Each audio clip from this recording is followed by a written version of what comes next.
Good morning, John Dester. Good morning, Ma'am Jenny. So I am here to teach you how to read. Do you know how to read?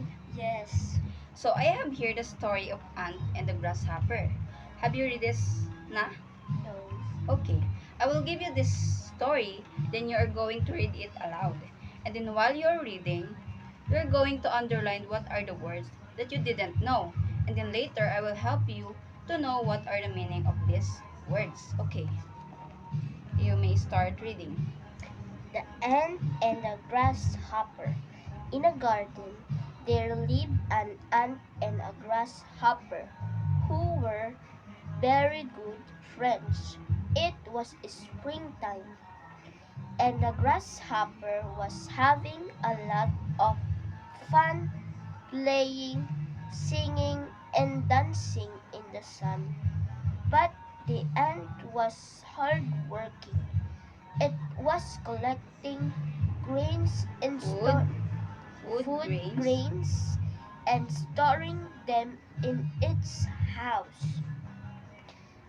The grasshopper did not understand why the ant was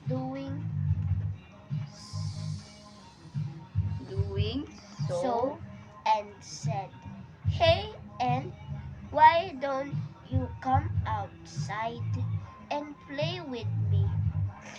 The, the ant replied, "I cannot. I'm storing food for the winter.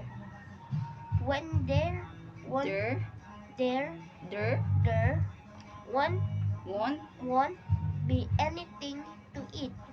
The grasshopper only laughed at the ant said, "Why are you worrying now? There is plenty of food," and continued to play. While the ant while while the ant worked hard. When the winter when come, winter when winter came, came, the grasshopper did not find a single grain of food to eat. It began to starve and feel very weak. The grasshopper saw the hardworking and plenty of food to eat and realized its mistake. okay. So now, what are the words that you didn't know? The meaning. Springtime, Springtime. Then storing, storing, and then winter, winter. worrying, plenty, starve, mistake. So now, I will help you. What are the meaning of these words? So first we have, you underline springtime. So when we say springtime, it is how the plants or the trees are growing up, or they are sprouted. Their leaves, their stems are growing up. So next one is storing. So storing, it is like what is ant did. So she gets so many foods, and then she put it on one um, one safe place, so that in those foods will help her in the winter time. So did you understand? So okay, let me ask you first. What again is the springtime?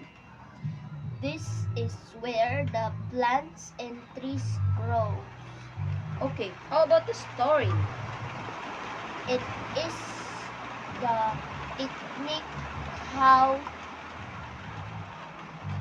to gather food Mm-hmm. and put in it put it in a safe place. Like what ant did. Okay, next one we have winter. It is where the rainy day comes. When the sun is not totally here to guide us or to light us, because there is always a rain every day. So next one is worrying. Worrying. Worrying. It is what grasshoppers feel. He was thinking about what are the foods I will eat? Because she was or he was playing outside rather than um, gathering his foods. Okay, next one we have plenty. So plenty, it is um, like what ants have. She has a plenty of foods that she was gathered.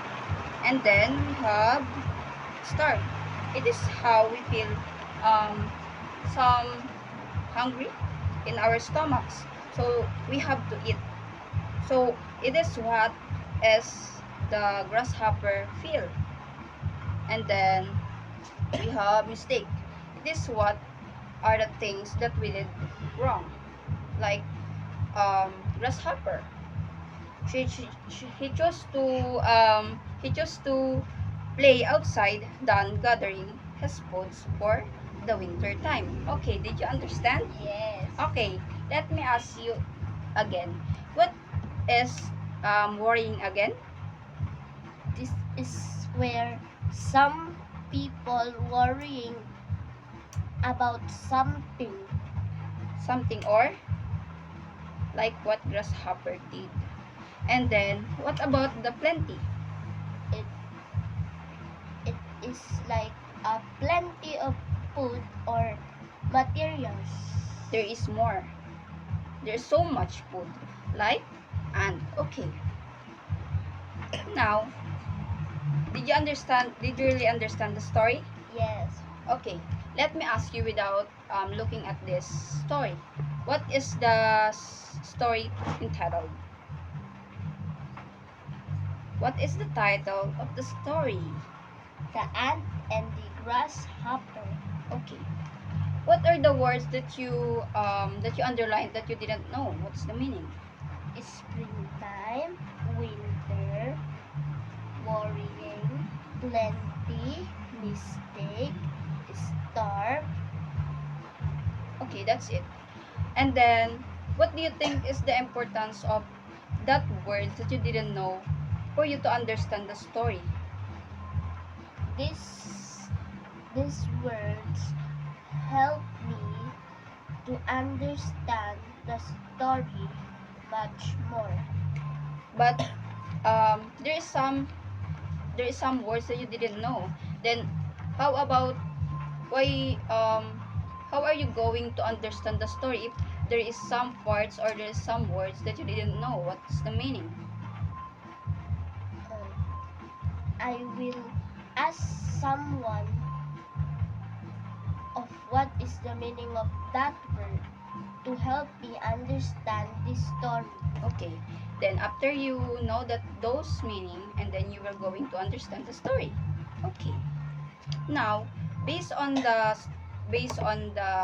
words that you have underlined, and then I will give you this paper, and then you are going to write um, at least one sentence from these words. We have springtime, storing, worrying, plenty, winter, mistakes.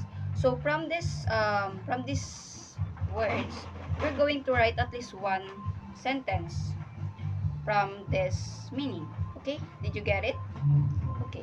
Or you want to translate in Tagalog? In English. Okay. So we have springtime. S P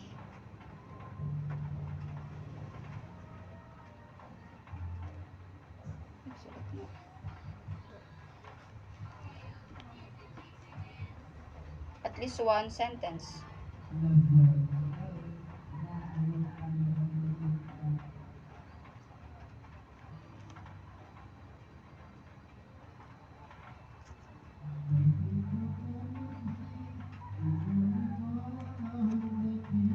And then we have storing.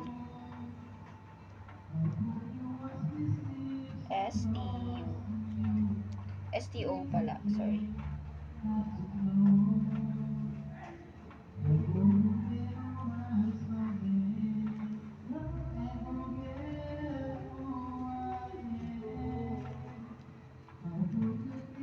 Then we have winter.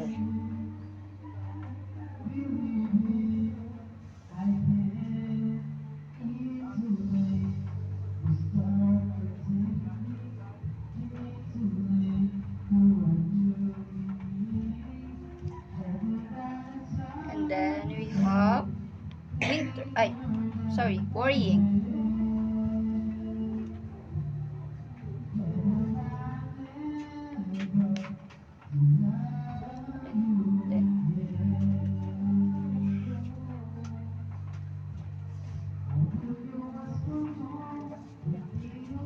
Okay, that's it.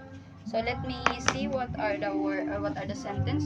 So first, we in springtime, he wrote the springtime was coming. What does it mean? Even in Tagalog, you can translate it. Yung ibig sabihin po nito ay So, ah, pagtubo ng mga halaman. so how about the ant is storing food? Yung langgam po nag-iimbak ng pagkain. Like what ant did to the story. Okay? Next one, we have the in winter time it is so cold. Kapag pag taglamig, pag winter po, masyado pong malamig. Okay. Next one, my sister is worrying. Worrying about what? Worrying about what? Something Something what? in her assignment. Oh. So, thank you. Jan Dester, do you learn something about our session? Yes. Okay. Let me ask you again. What is the meaning of springtime?